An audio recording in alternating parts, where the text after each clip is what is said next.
Adèle! Adèle! Adèle! Adèle! Mademoiselle Hugo!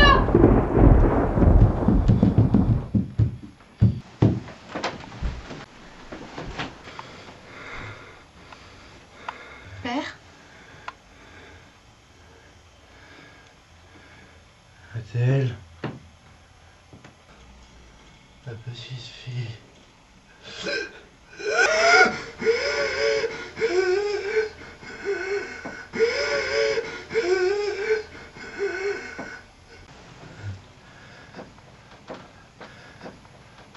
Ceci est le combat du jour et de la nuit.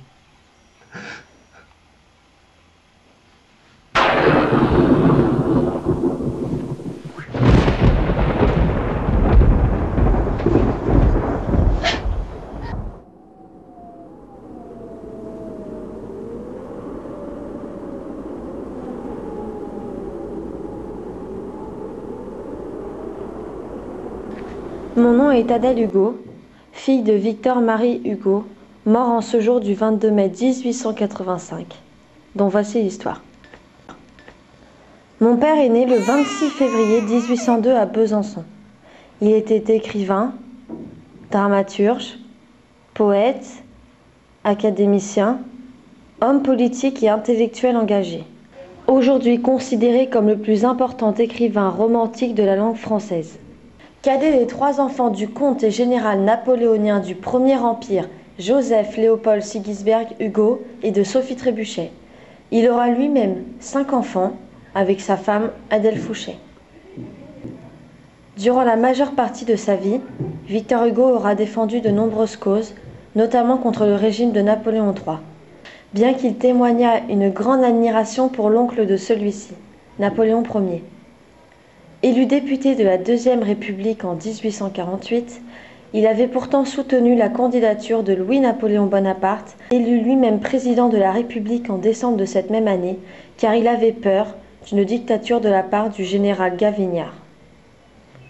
Cette rupture, avec Napoléon III, vient un an plus tard, car mon père s'aperçut bien vite que le prince-président n'avait en fait que des ambitions personnelles, et en 1851, Hugo s'exile après le coup d'État du 2 décembre, qu'il condamne vigoureusement pour des raisons morales dans L'histoire d'un crime.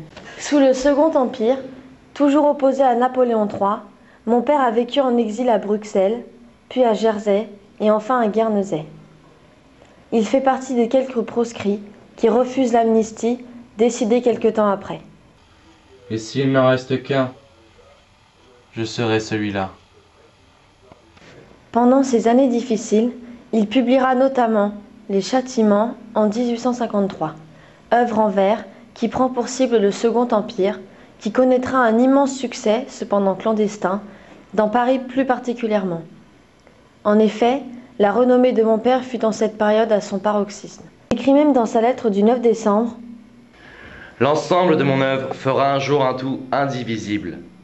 Un livre multiple résumant un siècle. Voilà ce que je laisserai derrière moi. » À travers ces mots, on devine une volonté farouche de pratiquer tous les genres. Roman, poésie, théâtre, essai, autant qu'une passion du verbe, à condition toutefois que ce dernier soit ancré dans l'histoire. Par conséquent, distinguer la fonction proprement dite de l'engagement politique était, chez Victor Hugo plus que chez tout autre écrivain, une gageure.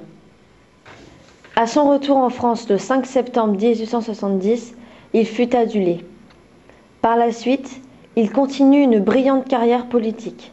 D'abord député de Paris en 1870, dont le mandat fut de courte durée à cause de son mécontentement vis-à-vis du régime en place, la Commune.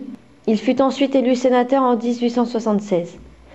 La vie de mon père s'acheva en l'année 1885, à la suite d'une congestion cérébrale. Victor Hugo, cet homme admiré de tous, cet homme dont j'étais la fille, aura le privilège d'avoir un enterrement mémorable. Cet artiste, ce poète, ce père, mon père, incarnait mieux que quiconque les valeurs républicaines de laïcité et de liberté.